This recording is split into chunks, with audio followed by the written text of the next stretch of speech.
Just for today, December 27, God could restore us to sanity. The process of coming to believe restores us to sanity. The strength to move into action comes from this belief. Basic text, page 24.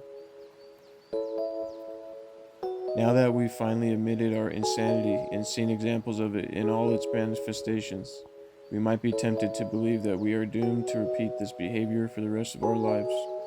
Just as we thought that our active addiction was hopeless and we'd never get clean, we might now believe that our particular brand of insanity is hopeless.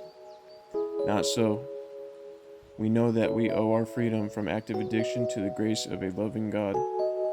If our higher power can perform such a miracle as relieving our obsession to use drugs, surely this power can also relieve our insanity in all its forms.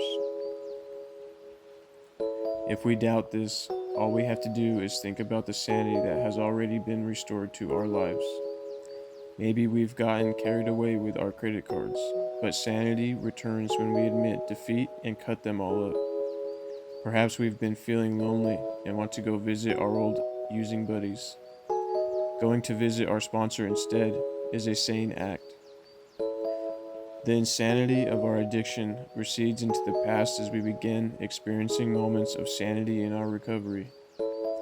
Our belief in a power greater than ourselves grows as we begin to understand that even our brand of insanity is nothing in the face of this power. Just for today, I thank the God of my understanding for each sane act in my life, for I know they are indications of my restoration to sanity.